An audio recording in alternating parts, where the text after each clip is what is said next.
Welcome, sleepy friend, to another quiet journey with the sleepy scientist. Whether you're here to learn, unwind, or simply drift into a peaceful doze, you're in just the right place. Tonight, we'll be following a gentle trail of moonlight across the sea, exploring how the moon, yes, that glowing pebble in the sky, quietly tugs at the oceans below. It's a slow, steady pull, not unlike the way your eyelids might start to feel just about now.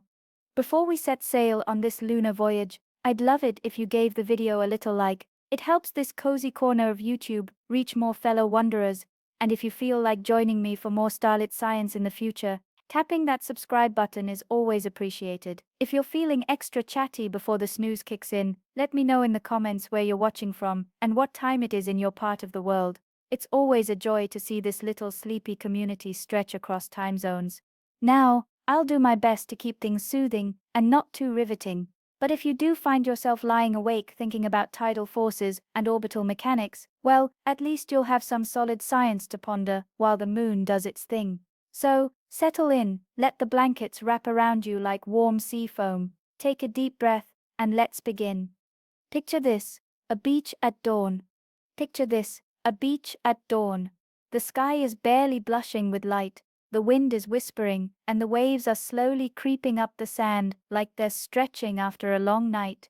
It's peaceful, rhythmic, almost like the ocean is breathing in and out, in and out. That's the tide, quiet, constant, ancient, but beneath this calm ritual is a story of immense invisible forces, a kind of planetary choreography that's been going on for billions of years, and the star of the show is our very own moon. The tides, a cosmic dance. The tides are, in the simplest terms, the regular rise and fall of sea levels across the globe, but they're not quite as simple as water sloshing back and forth. They're not caused by the wind or passing ships, or the ocean getting bored and deciding to move around. They are the result of an intricate gravitational dance between the Earth, the Moon, and the Sun, a cosmic push and pull that shapes the very rhythm of our planet. Twice a day, every day, the sea retreats from the shore, and then returns. This is something so regular, so dependable, that humans have been tracking it for thousands of years. Ancient fishermen in China and Mesopotamia planned their harvests by it. Medieval monks timed their prayers to it. Entire cities have been built, and sometimes lost because of it. But why does it happen? Why does the sea keep coming and going like it's late for something? To understand that, let's imagine the Earth not as a solid ball, but as a water balloon wrapped in a thin layer of land. Now, picture the moon, silvery, steady and quietly determined, pulling on that balloon with its gravity. It's not a yanking, dramatic pull, but a subtle, continuous tug. The moon's gravity and tidal forces. The moon's gravity pulls the ocean toward it, creating a bulge of water on the side of Earth that's facing the moon. That's our first high tide. But here's where it gets weird, in a fascinating bedtime story kind of way. There's a second bulge on the opposite side of the Earth, the side facing away from the moon. Wait, what? How can the moon be pulling water toward it and creating a bulge on the far side? This is one of those moments where the universe seems like it's showing off. While the moon's gravity pulls water toward it, the Earth itself also gets pulled slightly toward the moon, but the water on the far side lags behind a bit, like a sleepy cat refusing to follow the rest of the household. This creates a second bulge, not because the moon is pulling the water away, but because it's not pulling it as hard as it pulls the Earth's center. That gentle difference in force, what scientists call a tidal force, stretches the oceans into a sort of oval shape. One bulge faces the moon, the other faces away. As the Earth rotates beneath this watery distortion, different parts of the world move into and out of these bulges, experiencing high and low tides in a rhythmic pattern. It's gravity's quiet masterpiece, and all of this is happening constantly. Even as you lie there now, warm under the covers, the moon is pulling gently at the oceans. Somewhere, a beach is being uncovered, a boat is rocking a little lower in the harbor, a crab is deciding whether it's safe to come out from under a rock. The rhythm of the tides. The time it takes between high tides is about 12 hours and 25 minutes, just a little over half a day. That's because the moon isn't standing still. As the Earth rotates, the moon is also orbiting us, moving a little further along in its path every hour. So each high tide is slightly delayed compared to the one before it. If you were to live by the coast and mark the high tide times every day, you'd notice they're always shifting, arriving later and later by about 50 minutes each day. The moon is nothing if not fashionably late. Now, not every place on Earth experiences the same kind of tidal rhythm. Some places get 2 high tides and 2 low tides each day. This is called a semidiurnal tide. Other spots might only get one of each, known as a diurnal tide. And in a few places the tides are irregular. These are mixed tides, where high and low tides vary wildly in size. It all depends on your location, the shape of the coastline, and the depth and contour of the seafloor. The ocean, like a cat, does what it wants. But wherever you are, tides are an ever-present hum beneath the surface of life. They regulate ecosystems. They influence weather. They've shaped the migration of animals and the settlement of humans. And the best part, they're predictable. We can chart them years, even centuries, in advance. Not many things in life are so reliable. There's something comforting in that, isn't there? That while everything else may feel chaotic, the sea still follows the moon twice a day, every day, like clockwork, or maybe more like a lullaby, repeated softly over and over across the ages. The moon's role in shaping Earth. And though we tend to think of the moon as distant and cold, it's hard not to feel a little affection for this quiet companion. It's been shaping Earth's waters since before the first fish wriggled into a tide pool. It's guided sailors, inspired poets, and even helped the early Earth stabilize its spin. Without the moon, our days might be just a few hours long, and the climate far more erratic. We owe more to that rocky little sphere than most of us realize. So, as you lie there, listening to the soft rhythm of this tale, think of the tides moving far away, unseen but certain. Think of the moon turning its pale face toward us, whispering across space, and think of the water rising slowly against the shore, as it has done for billions of years. It is the ocean's breath, the earth's quiet heartbeat, the moon's gentle pull, all of it part of the same ancient elegant pattern, and it's still happening right now, even while you sleep. Gravity, the quiet force. If you were to sit very still, so still that you could feel the thrum of your own heartbeat, you might begin to sense that there's something always happening around you, something constant and invisible. Gravity is the quiet force that tethers you to the ground, holds the oceans in place, and keeps the moon dancing around us like a curious little sibling. It's always there, even when you're tucked under a blanket, sipping tea, or brushing your teeth in the foggy glow of early morning. You don't have to think about it, but tonight we are going to, because the tides, those gentle sways and shifts of the sea, are really just Earth's oceans responding to a very persistent invitation, gravity's pull. Understanding gravity and tides. Let's start with the basics. Gravity is the attractive force between any two objects that have mass. The more mass something has, the stronger its gravitational pull. You and I technically have gravity. Although, unless you're secretly made of neutron star material, you probably haven't had planets orbiting you lately. The Earth, on the other hand, has a lot of mass, enough to pull us all down to the surface and to keep the moon in orbit. So, Isaac Newton, the original apple falling understander, first described gravity in the 1600s. He realized that the same force pulling that apple down to the ground was also keeping the moon from flying off into the dark. The Earth pulls on the moon. But here's the twist. The moon pulls back. Not on the whole Earth equally, but especially on the oceans, which, being liquid, are a bit more agreeable when it comes to moving around. It's like a slow-motion tug of war. But the moon doesn't yank, it coaxes. It says, "Come here just a little," and the ocean listens. The result is a bulge of ocean water on the side of Earth, facing the moon. That's one high tide. And on the exact opposite side of the planet, there's another high tide caused by something slightly more peculiar. Let's talk about the far side bulge for a moment, because this is where gravity gets especially sneaky. While the moon pulls the water closest to it the hardest, it also pulls the Earth itself, rock, mountains, and all, just a bit less hard than the near side water. The water on the far side, however, is barely feeling the moon's tug at all, so relatively speaking, it lags behind. The result is that Earth's mass shifts a bit toward the moon, and the far side's water seems to stretch away. Voila! a second bulge. It's not being pulled outward so much as left behind in the moon's slow embrace. This concept, differential gravity, or the tidal force, is one of the most quietly elegant features of our physical universe. It's not just gravity pulling everything in, it's gravity pulling different things differently. That subtle imbalance is what sculpts the tides. To get a clearer picture, imagine stirring a bowl of soup while holding a slice of bread on the surface. As you swirl the soup, it behaves differently depending on its distance from the center of motion. The bread might lag or surge, depending on how you move. The ocean does something similar, as Earth spins beneath the moon's gravity field.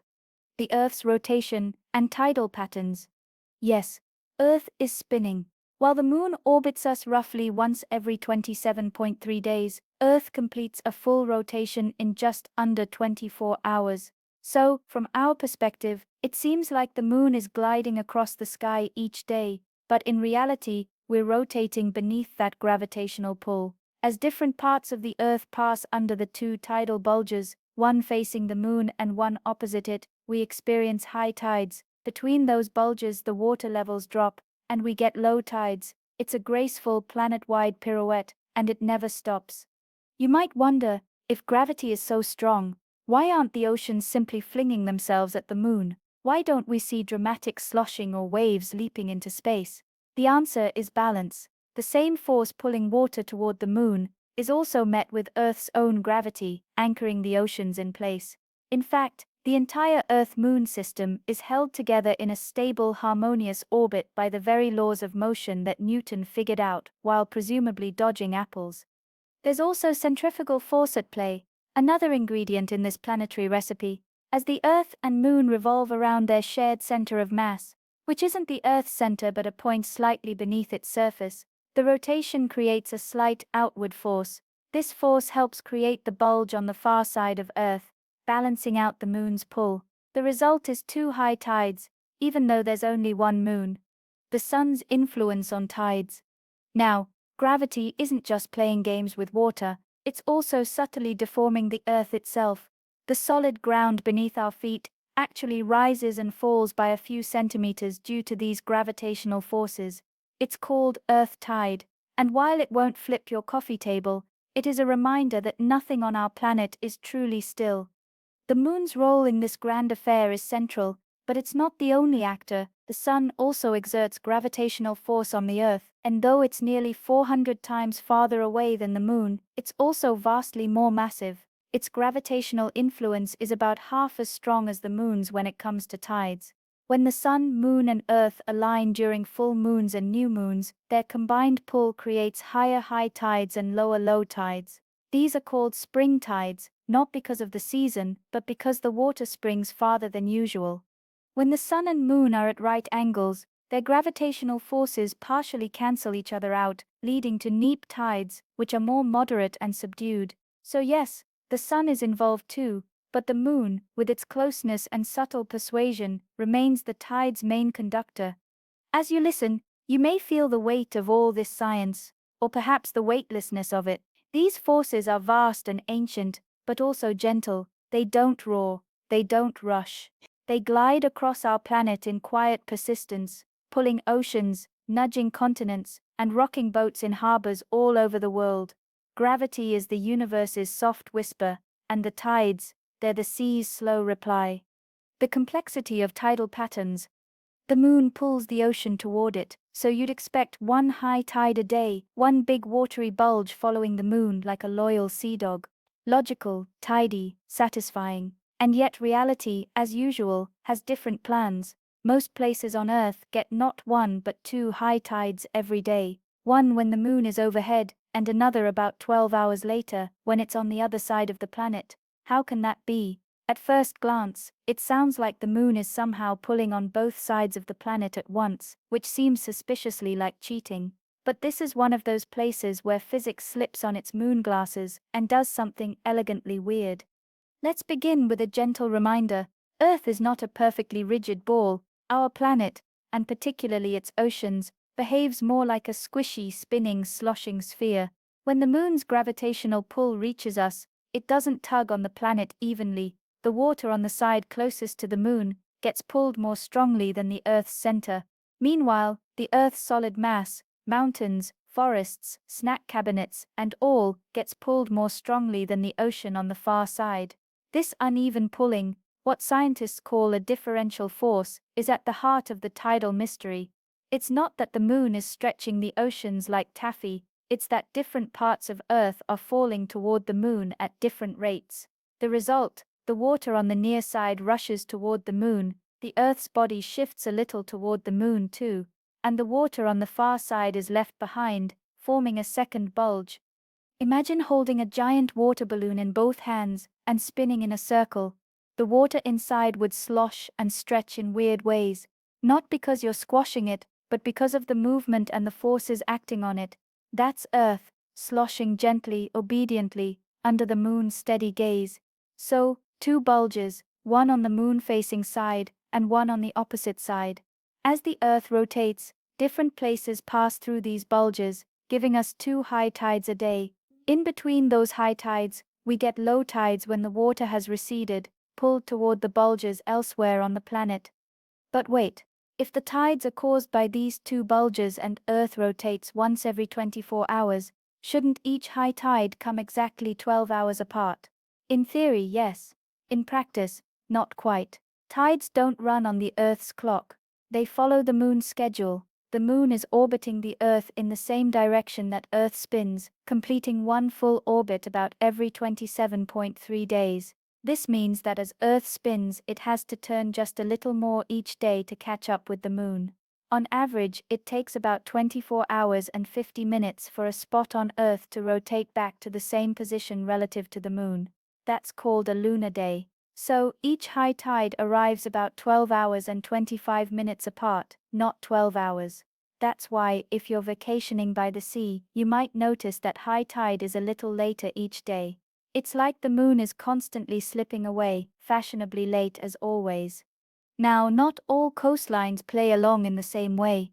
If you lived on a perfectly smooth, water-covered Earth with no continents, the tides would be simple and fairly symmetrical. But we don't live on a perfect water world. We have coastlines, bays, islands, ocean ridges, and seafloor trenches, and all of these shape how the ocean water moves. In some places like the east coast of North America, the tides tend to follow a semi-diurnal pattern, two high tides and two low tides each lunar day, with each high tide roughly the same height. Elsewhere, like in parts of the Gulf of Mexico, you might find a diurnal pattern, only one high tide and one low tide each lunar day, and in still other areas the tides are a mixed bag, two highs and two lows per day, but of unequal size. The ocean, it seems, enjoys improvisation. The local geography plays a huge role. Narrow bays can amplify the tidal range as the water is funneled into a smaller space. This is what makes the Bay of Fundy in Canada such a tidal superstar, with high tides reaching over 16 meters. In contrast, the Mediterranean Sea, almost landlocked, has barely noticeable tides at all. It's like the ocean trying to tap its foot inside a tight shoe. Then there are amphidromic points, places in the ocean where the tide hardly changes at all. These are the quiet eye of a rotating tidal system, where the water doesn't slosh up and down so much as swirl gently around in a circle. If you were to float right over one, you might not even notice the tide was there. It's like the ocean's version of standing perfectly still in the middle of a merry-go-round. And just to keep things interesting, the Earth isn't a perfect sphere either. It's slightly flattened at the poles and bulged at the equator. That means gravity varies slightly across the globe, further tweaking the behavior of tides. So the reason we experience two high tides per day isn't just the moon pulling at the water like a marionette. It's the result of a complex interplay between the moon's gravity, Earth's rotation, centrifugal forces, and the unique shape of our planet's oceans and continents. It's less like a metronome and more like a very well-practiced slow-motion waltz, one that's been going on for billions of years, and all the while the water obeys. It shifts and surges, retreats and returns, flowing in step with the moon's persistent pull. The sun's role in tidal patterns. It's a cycle so reliable that sailors have trusted it for centuries, so delicate that a changing coastline can alter its rhythm, and so subtle that you can stand on a beach, toes in the sand, and never feel the force pulling the whole sea toward the sky. But it's there, quiet, invisible, and constant, like gravity, like time, like the moon rising in the east once more. If the moon is the headliner of the tidal show, then the sun is the special guest star with a powerful voice, one that doesn't sing quite as often, but can still shake the house. While the moon is the main driver of tides, the sun also plays a crucial role, adding its own gravitational influence into the mix. Together they create moments of dramatic crescendo and hushed interlude in the endless song of the sea. Let's begin with the sun's credentials. It's big, really big, about 27 million times more massive than the moon, in fact. But it's also much, much farther away, about 400 times farther to be precise. And here's where things get interesting. Because gravitational pull weakens with distance, the sun's effect on tides is weaker than the moon's. Despite its tremendous size, the sun only contributes about 30 to 40% of the tidal force that the moon does. Still, that's no small contribution. When the sun and moon work together, the tides grow bolder, stretching farther up the shore and plunging lower in retreat. These moments are called spring tides, though they have nothing to do with the season. The term spring here comes from the Old English word, springen, meaning to leap. During spring tides, the ocean quite literally springs into action. Spring tides occur during full moons and new moons when the Earth, Moon, and Sun fall in a straight line, what astronomers call syzygy. It's a fun word to say and an even better concept to picture. Imagine the three celestial bodies aligned in space, gravity pulling from two directions in perfect harmony. The moon's tug and the sun's pull combine to create higher high tides and lower low tides. The tide's range increases, the contrast sharpens, and coastlines feel the difference. A full moon spring tide occurs when the moon is on the opposite side of the Earth from the sun. The sun pulls on one side, the moon pulls on the other, and Earth finds itself in the middle of a gravitational tug of war. Meanwhile, during a new moon spring tide, both moon and sun are on the same side of the Earth, pulling together like two teammates rowing in sync. In both cases, the result is a dramatic amplification of the tidal range, waves that reach farther and leave more sand behind. And then there are the neap tides, the ocean's gentle exhale after the excitement of the spring tide. These occur during the first and third quarters of the moon, when the sun and moon form a right angle relative to the Earth. Instead of reinforcing each other's gravitational pull, they partially cancel each other out. The sun tugs one way, the moon tugs another, and the ocean, caught between the two, shrugs and settles into a milder rhythm. Neap tides are characterized by lower high tides and higher low tides, more moderate, more restrained. The tide's usual drama is toned down to something more subtle and relaxed. In a way, it's the ocean taking a nap between high-energy performances. This monthly cycle of spring and neap tides repeats with the moon's phases, roughly every 29.5 days. So, twice a month, the tides stretch higher and lower than usual, and twice a month, they mellow out. It's a reliable cosmic beat that the oceans follow like a natural clock, and what a clock it is. For centuries, sailors, fishermen, and coastal dwellers have lived by the tide charts, knowing that timing is everything. In the era before smartphones and satellites, spring tides could mean the difference between a safe harbor and a stranded ship. A fisherman in the 1700s might have set out knowing that a full moon meant deeper channels and stronger currents, an opportunity if navigated carefully, or a hazard if ignored. Even today, cities like Venice or London monitor spring tides closely. In Venice, especially, spring tides combined with storm surges and rising sea levels can bring flooding, transforming narrow alleyways into waterlogged corridors.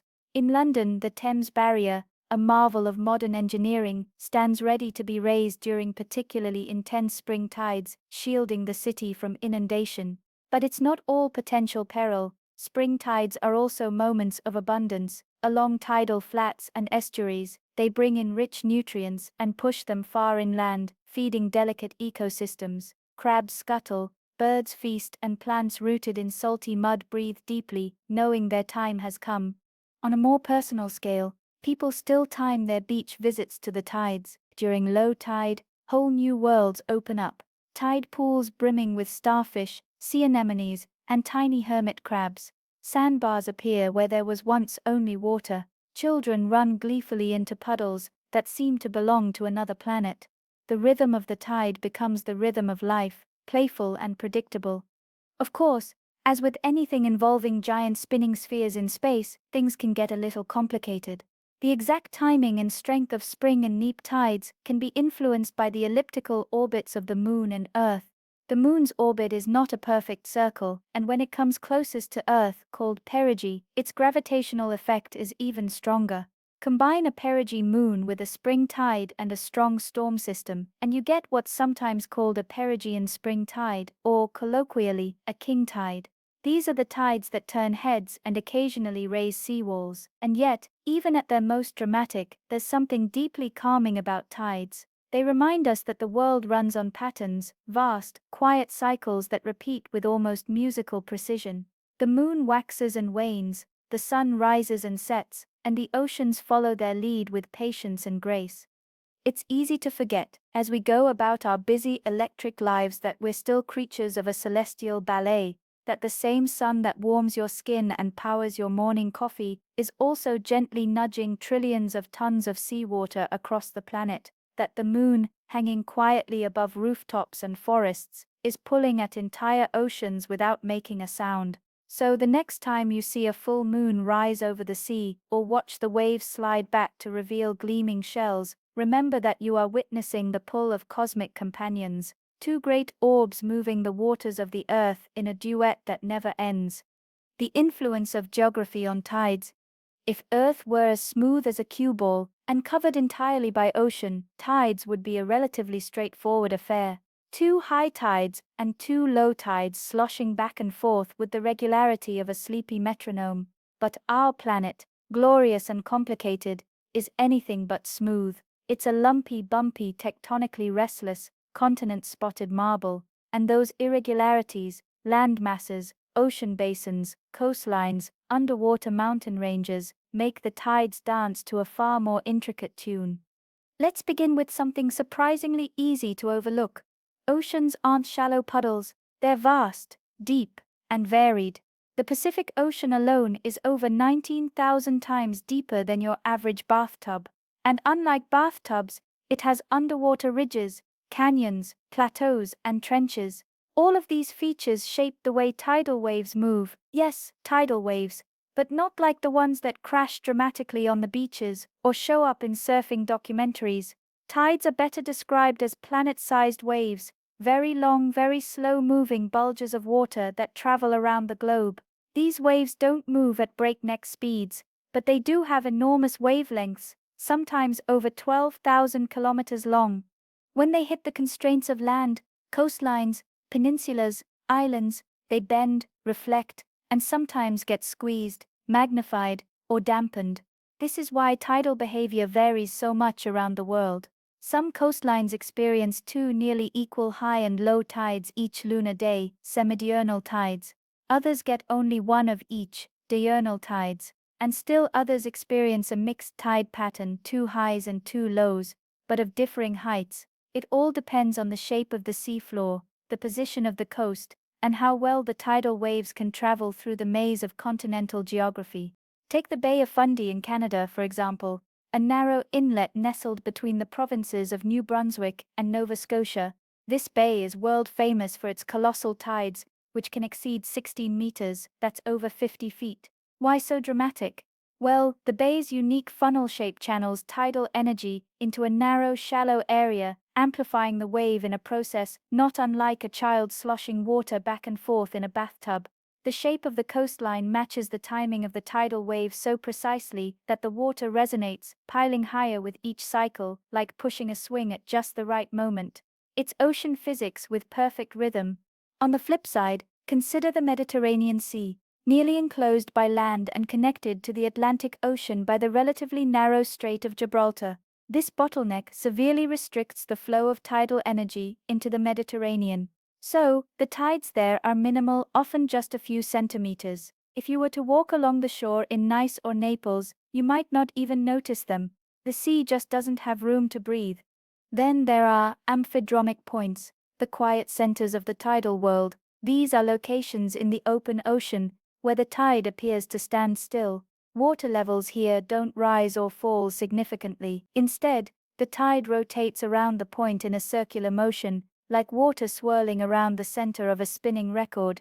These rotation systems, called amphidromic systems, exist in ocean basins all over the world. If you were floating above one, sipping tea in your imaginary boat, you'd barely notice the tide at all. Meanwhile, hundreds of kilometers away, coastlines would be experiencing their daily ebb and flow like clockwork. This rotational behavior adds yet another layer of complexity.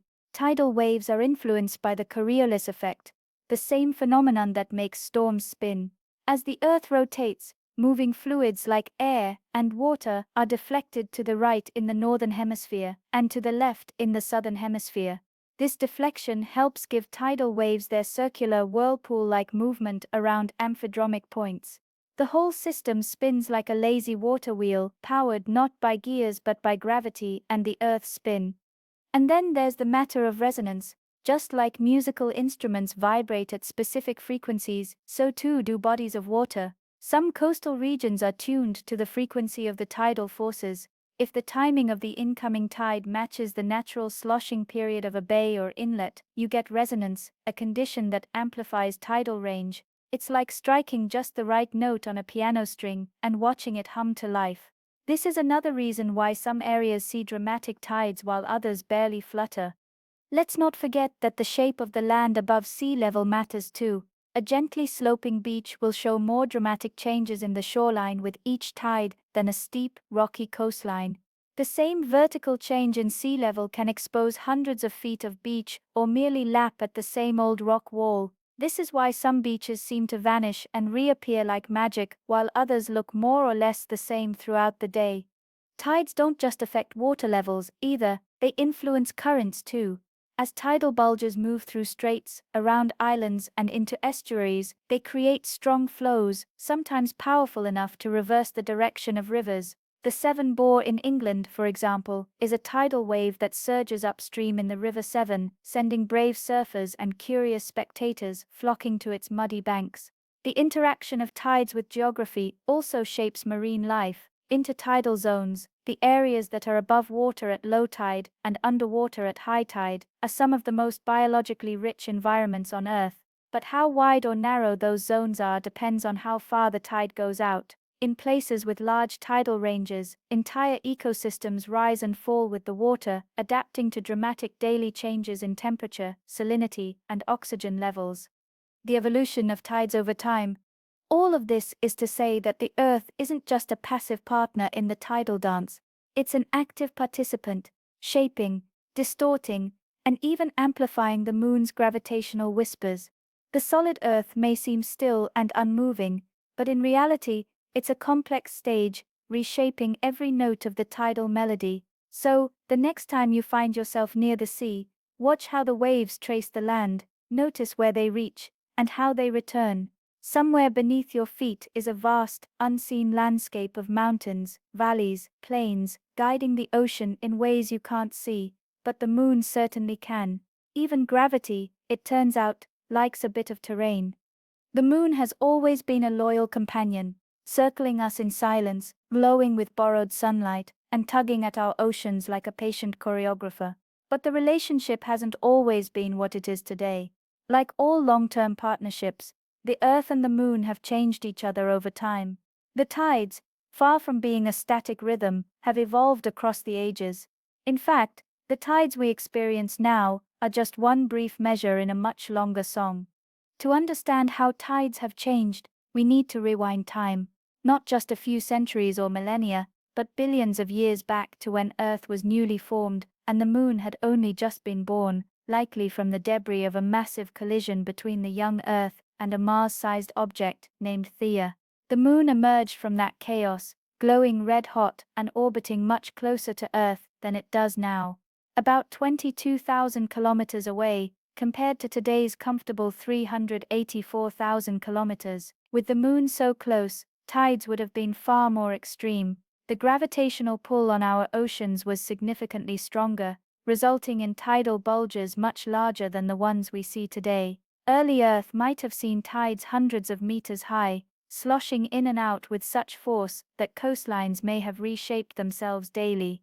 The ocean would not have calmly risen and fallen, it would have surged and roared.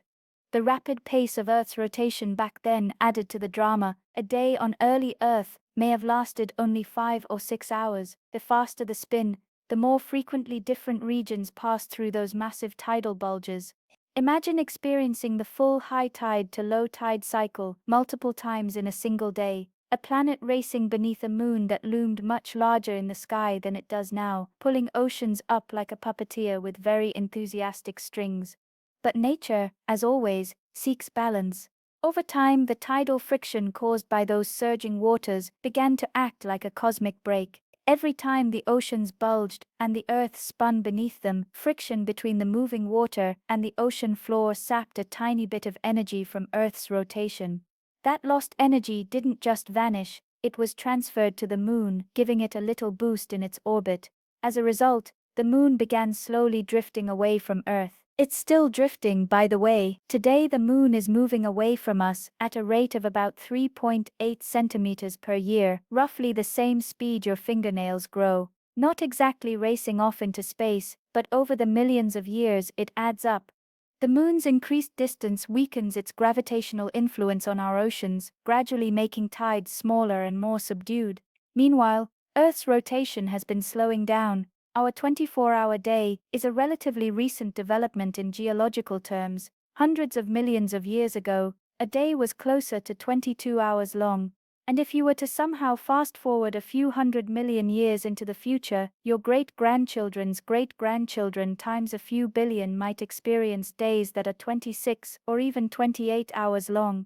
It's a trade-off. As the moon drifts, Earth slows. The tides become more relaxed, less dramatic, and more like the gentle rise and fall we know today. And yet, these changes are imperceptible within a human lifetime. You could sit by the sea every evening for 100 years and never notice the moon's slow departure or Earth's subtle deceleration. But the record is written in stone, literally. Ancient tidal patterns are preserved in sedimentary rock. In places like the Bay of Fundy and parts of Australia, fossilized ripple marks, layered mud, and silt, laid down by ancient tides, tell scientists how often the tide came in and how strong it was. Some rock layers from over 600 million years ago show 400 or more daily layers per year, compared to the 365 we now experience. This suggests that days were shorter and years were longer because Earth was spinning faster. These time-stamped sediments, along with coral growth rings and other geological clues, allow us to piece together the history of Earth's rotation and the moon's retreat. It's like reading a very slow, very patient diary written by the planet itself. But the future of tides isn't just a story of cosmic geometry. It is also tied to Earth's changing climate. As global temperatures rise, glaciers melt, and sea levels increase, the shape of coastlines will change. Estuaries may flood, islands may shrink, and new inlets may form. All of these changes will subtly alter how tides behave. In some places, tides may grow stronger, in others, weaker. We're entering a new chapter in the story of Earth and the moon, one shaped not only by gravity but also by humanity. That said, the moon is still up there, patiently circling, guiding the tides in its ancient rhythm. It has seen Earth change countless times, and will continue to do so. The dinosaurs watched the same moon that we see today, so did early mammals crawling through ancient ferns, so did our earliest ancestors standing by shores that no longer exist. And through it all, the moon pulled at the oceans, and the oceans replied, sometimes with thunderous floods, sometimes with gentle whispers, always in motion. There's a quiet poetry to this evolving dance. Earth gave birth to the moon through violence, yet they've been locked in a gravitational embrace ever since. The moon slows Earth's spin, Earth pushes the moon away, and in return, we get tides. The breath of the ocean, the heartbeat of our coasts. So when you stand by the sea and watch the tides slip in or out, you're not just witnessing a local event, you're seeing the imprint of billions of years of gravitational interaction. You're watching a memory that's still unfolding, and you're part of that memory too, just a brief note in a planetary symphony, one where the moon ever so quietly continues to shape the world beneath your feet. The ecological impact of tides. As the tide rolls in, it brings more than just seawater. It brings life. It lifts, feeds, and carries countless creatures, great and small, in a rhythm older than bones. The moon may move the oceans, but the tides move ecosystems, and some of the most vibrant, chaotic, and downright charming places on Earth are built around this watery pulse. Let's start where land meets sea. The intertidal zone. This is the strip of coastline that's covered by ocean at high tide and exposed to air at low tide. It's a place of dual identities, half land, half sea, changing its nature completely twice a day. And for the organisms that live there, life is all about timing, patience, and the ability to cling really well to rocks. Take the common sea star, or starfish. It to look like a passive ornament of the seafloor, but it's actually a slow-motion predator. As the tide rises, the sea star ventures out in search of mussels and clams, prying open their shells with a methodical hydraulic-powered grip. When the tide retreats, it clings to a rock or burrows into damp sand to wait for the next wave. This rhythm, feed, retreat, rest, repeat, is choreographed by the tides. Or consider the humble periwinkle snail, which spends its days glued to the surfaces of rocks, sheltering from predators in the drying sun when the tide is out. As the water returns, it reactivates, sliding across wet surfaces in search of algae to graze. Entire microcivilizations of barnacles, crabs, anemones, seaweeds, and sponges live this tidal lifestyle, each with its own strategy for staying moist, fed, and uneaten. Some of these organisms go even further, syncing their entire biological clocks to the tide cycle. Take the grunion, a silvery fish native to the coasts of California and Mexico. During specific nights of the spring tide, when the water reaches its highest mark, grunions swim ashore, flopping out of the waves in great numbers.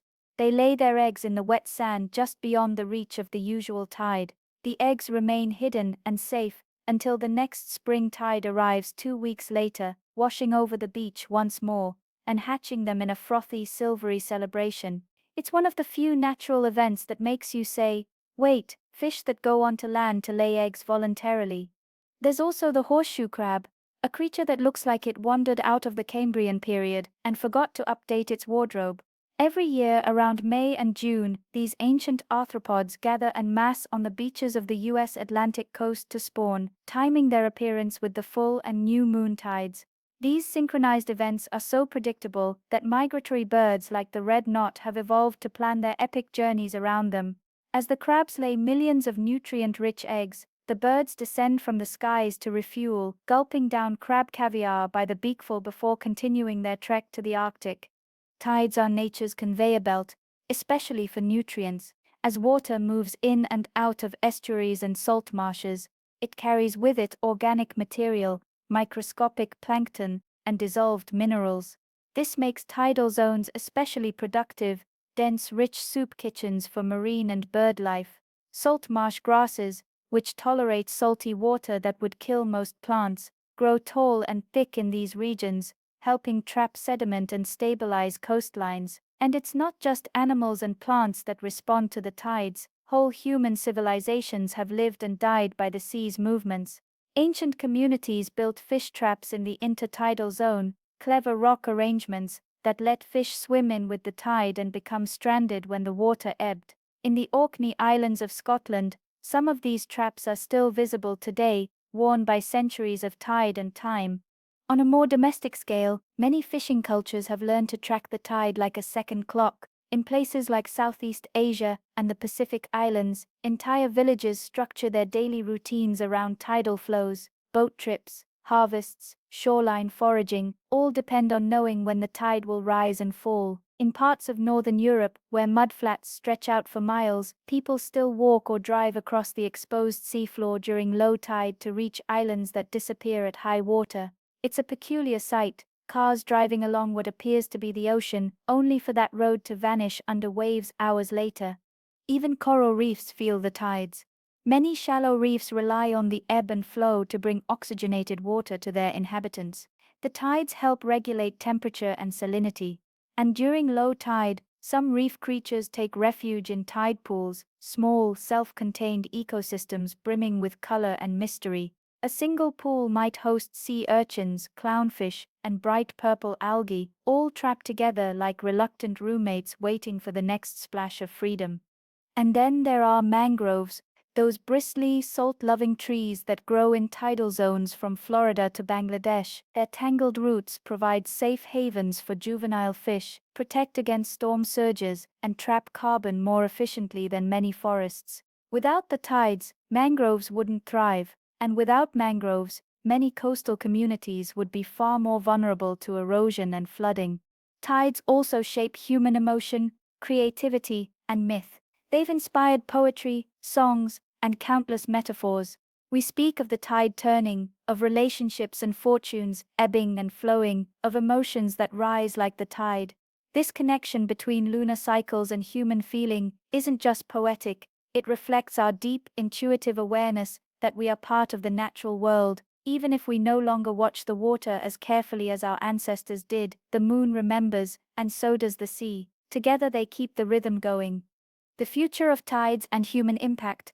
So, the next time you stand barefoot on the edge of the ocean and feel the tide pull at your ankles, remember that you're standing in a living clock, one that sets the pace for entire ecosystems, signals the start of ancient rituals, and nurtures life in its countless salty forms. The sea is not just moving, it's listening, and the moon is still calling. The tides may be universal, but the way they express themselves around the world is anything but uniform. Like regional dialects in a shared language, tides vary wildly depending on where you are. Some places experience gentle lapping ripples, while others are host to thunderous surges. In certain corners of the planet, the ocean seems to leap from the shore only to vanish hours later. Geography, topography, and a touch of geological flair all combine to give every coastline its own unique tidal signature. Let's begin with a showstopper, the Bay of Fundy. Nestled between the Canadian provinces of Nova Scotia and New Brunswick, this bay is famous for having the highest tides on Earth. On average, the water level in the Bay of Fundy can rise and fall over 16 meters. That's more than 50 feet. To put that in perspective, imagine a 5-story building being gently filled with seawater and then drained twice a day, every day. No pumps, just gravity and the moon. So why is the Bay of Fundy so extreme? It comes down to something called resonance. The bay's shape and depth create the perfect environment for tidal waves to amplify. When the natural sloshing rhythm of the water inside the bay aligns with the timing of the incoming tide from the Atlantic Ocean, the waves build on themselves like a perfectly timed push on a swing. With each incoming tide, the energy stacks, resulting in a spectacular rise and fall of water. Visitors to the Bay of Fundy can actually walk on the seafloor during low tide, weaving between towering rock formations only to return a few hours later and find those same rocks half submerged. The transition is so fast and dramatic that you'll find warning signs everywhere. Please return to shore before the tide returns. Good advice, unless you're aiming to star in your own slow-motion rescue drama. On the other side of the world, in Mont Saint-Michel, France, the tides tell an equally dramatic story, albeit with more Gothic architecture. This medieval abbey, perched on a rocky island off the coast of Normandy, is connected to the mainland by a causeway. During low tide, you can walk to it across the sand. During high tide, the sea surrounds it completely, turning it into a fairy tale island fortress. The tides here can rush in at the speed of a galloping horse, fast enough to sweep away the unwary. Pilgrims and tourists have been caught off guard for centuries, watching their dry path disappear beneath a surge of seawater. Then there's the Severn Estuary in the United Kingdom, home to the famous Severn Bore. This is a rare natural phenomenon, where the incoming tide forms a wave that travels up a river against the current, sometimes stretching for miles. Surfers, kayakers, and brave swimmers gather to ride this single long curling wave as it rushes inland. It's a tidal roller coaster, powered by the gravitational clockwork of the cosmos. Not all tidal behavior is so theatrical though. Some parts of the world, like the Mediterranean Sea, have barely noticeable tides. The Mediterranean is almost entirely enclosed by land, with only a narrow passage, the Strait of Gibraltar, connecting it to the Atlantic Ocean. This limited access bottlenecks the tidal flow. The result is a tidal range of just a few centimeters in many places. If you weren't paying attention, you might never notice the tide was happening at all. The sea seems still unchanging, as if the moon's invitation has been politely declined. In stark contrast, the Kimberley coast of Western Australia experiences some of the most powerful and unpredictable tides on the planet. Here, tides can rise and fall by more than 10 meters. In narrow coastal inlets like horizontal falls, this movement creates something that looks like a whitewater river, except it's not a river, it's the ocean, squeezing through two narrow gaps in the cliffs at such speed that it churns into raging rapids. Boats can ride through the falls during the slack tide, but when the waters are racing, it's a spectacle best admired from a safe distance or a helicopter.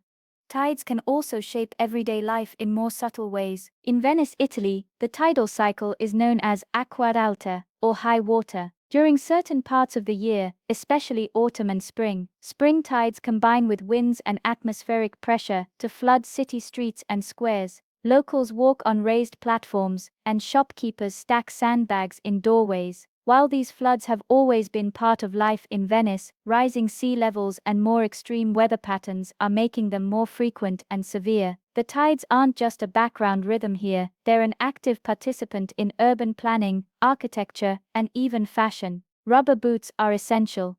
Meanwhile, in the low-lying atolls of the Maldives, even small tidal shifts can have outsized impacts. These islands sit just a few meters above sea level, and the difference between high and low tide can mean the difference between dry land and encroaching water. The inhabitants of such places pay close attention to the moon and its movements, not out of curiosity but necessity. Their homes, roads, and livelihoods are intimately tied to the ocean's moods. Of course, tidal variations aren't just interesting, they're vital to science. Studying how tides behave in different parts of the world helps oceanographers model ocean currents, predict storm surges, and understand how energy moves across the planet. The way tides interact with coastlines, the seafloor, and one another provides clues about Earth's geology, climate systems, and even its past. By analyzing tidal patterns recorded in ancient sediment layers or fossilized shorelines, scientists can learn about historical sea levels, tectonic activity, and changes in Earth's orbit. In all their variety, tides serve as a reminder that while the same forces are at play everywhere, the pull of the moon and sun, the spin of the earth, the expression of those forces is infinitely diverse. It's like hearing one song played on thousands of different instruments, each with its own tone and tempo. From the thunderous flood of the Bay of Fundy to the whisper of the Mediterranean, the tides move in countless ways. So, wherever you are in the world, whether the sea rises gently or with a roar, know that you're watching a local version of a global story, a story told in water and gravity, time and motion. The moon may be distant, but its influence is deeply personal, shaping not just the edge of the sea but the lives and landscapes that grow beside it. Tidal energy, harnessing the power of the tides. Every day, twice a day, the tides lift and lower vast quantities of seawater across the globe, trillions of tons of it, gliding in and out like a breathing planet. All of this movement contains energy, tremendous energy, and for as long as humans have watched the sea come and go, we've wondered, could we use this? The short answer is yes, we can, and in some places, we do. Tidal power, also called tidal energy, is one of the oldest forms of renewable energy we've ever tried to harness. It's predictable, clean, and if you'll pardon the pun, endlessly recurring. The tides won't forget to show up now, no matter how cloudy the day or still the air.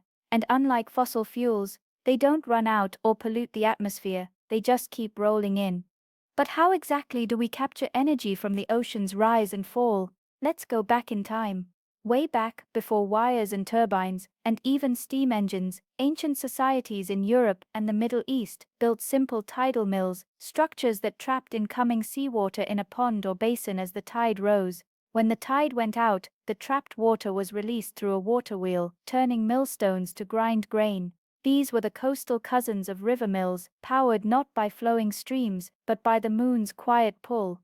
One of the oldest surviving examples can be found in Northern Ireland, the Nendrum Monastery tidal mill, dating back to the 7th century.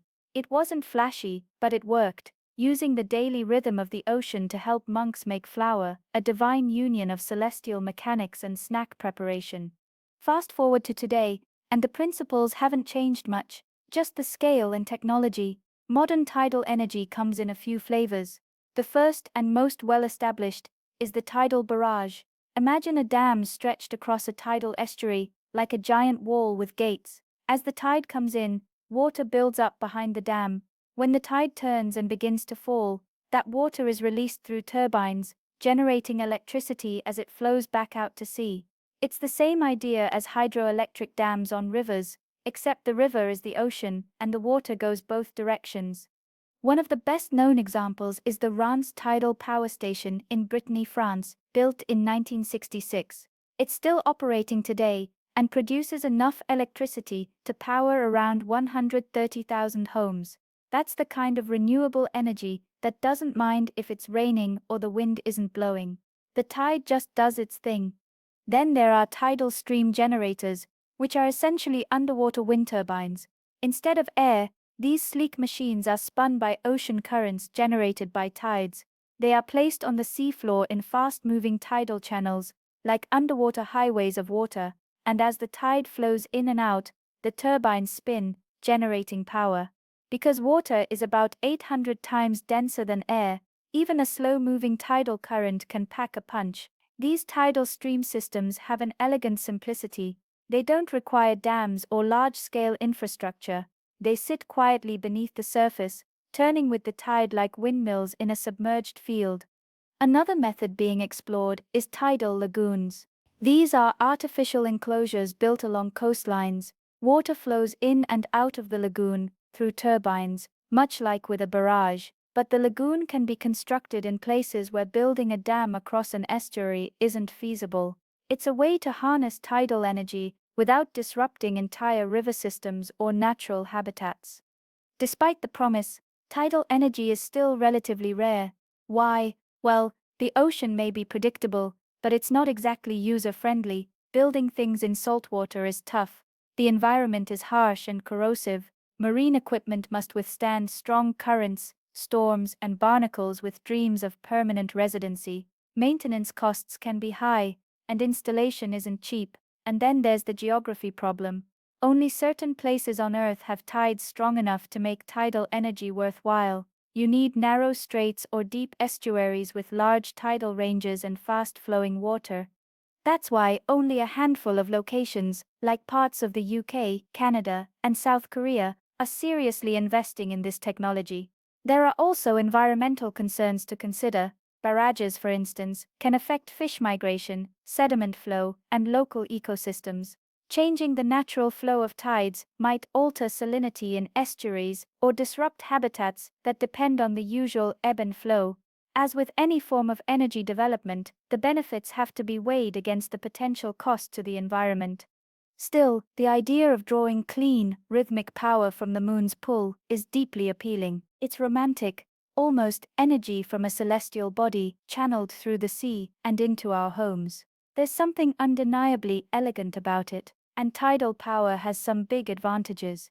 Unlike solar and wind, it's almost perfectly predictable. We can forecast the tides centuries in advance. That kind of reliability makes it easier to integrate into power grids and plan around. It doesn't vary wildly from day to day. The moon, after all, is not known for being spontaneous. In the coming decades, as the world shifts more seriously toward renewable energy, tidal power may play a growing role, especially in coastal regions where the infrastructure can be tailored to local conditions. Innovations in design, materials, and deployment could make underwater turbines cheaper, more efficient, and friendlier to the marine environment. And perhaps one day, the sea itself will help power the lights in your kitchen, the train into town, or even the phone you're listening to this on. A quiet energy drawn from an ancient rhythm, moving invisibly beneath the surface. So the next time you stand by the water and feel the tide pull at your ankles, remember there's power in that motion, real power. Not just the kind that moves boats or stirs seaweed, but the kind that could light cities, the kind that starts 384,000 kilometers away, with the moon whispering to the ocean, and the ocean answering with every rise and fall. The moon's enduring influence. Each night, as the moon glows quietly above, something extraordinary is happening across the surface of our planet. It doesn't roar, it doesn't flash, but it moves mountains of water, literally. This gentle, predictable force is not just a curiosity or a convenience for seaside picnickers. It's a fundamental part of how Earth works. The tides are more than water levels shifting. They are a conversation between the Earth and the moon, a soft, endless dialogue in gravity's language. You could think of tides as the Earth's response to the moon's gravity. The moon pulls and the oceans lean in. It's not a tug exactly, not like yanking a rope, but more like a slow beckoning, a celestial invitation that the seas have been answering for over 4 billion years. And Earth listens in kind. It responds not just with water but with motion, with balance, with time itself, because tides don't only affect coastlines. They influence everything from animal behavior to planetary stability, and at the heart of it all is the moon, quietly keeping rhythm. Let's take a moment to appreciate what a remarkable partner the moon has been. Unlike the sun, which roars with radiation and flares, the moon says very little. It reflects rather than emits. It drifts rather than burns. And yet, it's the moon that shapes the daily ebb and flow of the oceans. It does so with relentless consistency, making the same request of the earth every day: come closer, then let go. That request creates tidal bulges, as we've explored, but what's especially fascinating is that those bulges aren't perfectly aligned with the moon. Because of Earth's rotation, the ocean bulges lag just slightly ahead of the moon's position in the sky. That tiny misalignment creates a torque, a twisting force that pulls the moon forward in its orbit and simultaneously slows Earth's rotation. It's like the Earth is giving the moon a little push, saying, "Here, take a bit more momentum," and the moon sees, inching farther away, about 3.8 centimeters every year. As it does, Earth's day lengthens ever so gradually. In a few 100 million years, a single Earth day might last more than 25 hours. This mutual exchange is called tidal locking in progress. Eventually, billions of years from now, the moon might become so distant and Earth spins so slow that the same side of Earth always faces the moon. Just as the moon already shows only one face to us, the gravitational conversation would then settle into a quiet, almost frozen pose, a final embrace. But we are nowhere near that moment now. Instead, we live in the golden age of tides, where the moon still circles us, the earth still turns, and the oceans still breathe twice a day. This rhythm governs so much more than shorelines. Tides influence climate. They help distribute heat and nutrients through the ocean's layers, driving large-scale currents and keeping marine ecosystems oxygenated and alive. Without tides, the deep ocean might stagnate, becoming colder, less dynamic, and less hospitable to life.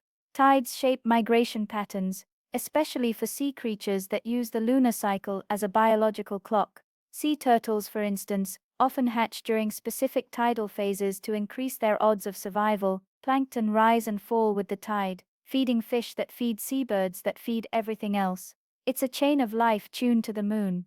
Even human cultures, our calendars, our myths, our sense of time, have grown around the moon's pull. Lunar calendars guided early agriculture. Coastal cities evolved around tidal patterns.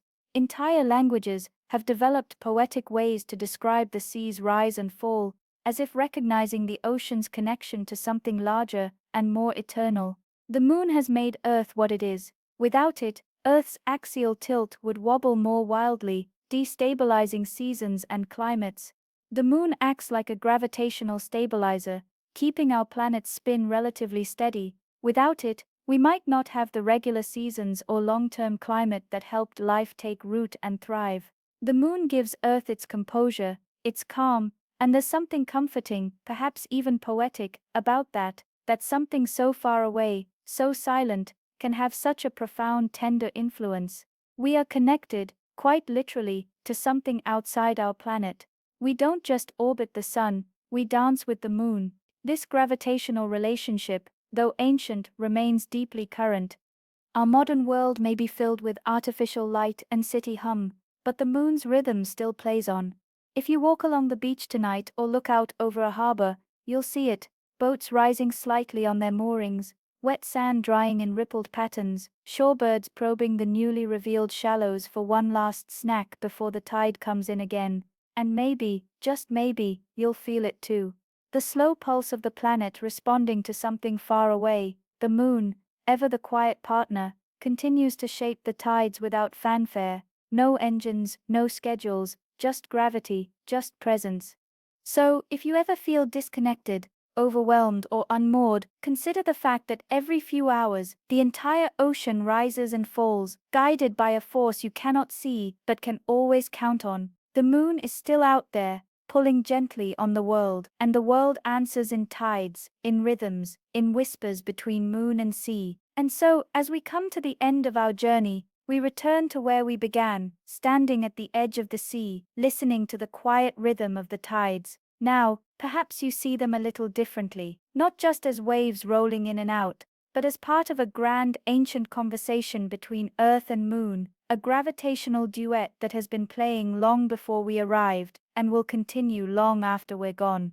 We've drifted through the science, from bulging oceans and spinning Earth, to moonlit fish migrations, and the slow expansion of time itself. We've visited rocky shorelines and underwater turbines, seen monks grinding grain with seawater, and crabs moonwalking their way to reproduction.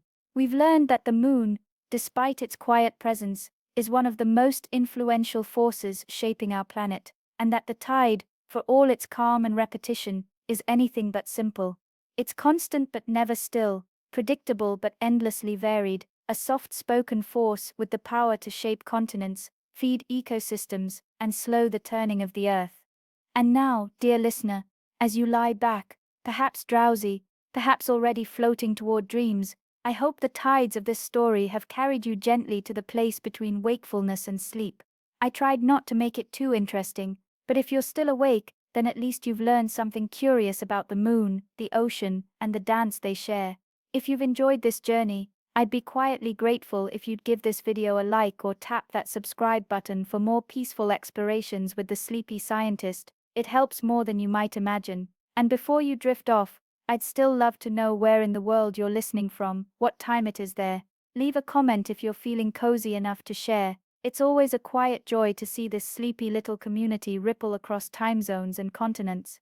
Wherever you are, and whatever the hour, may your tides be calm, your moon be bright, and your dreams be pulled gently by the forces that have always moved the sea. Good night.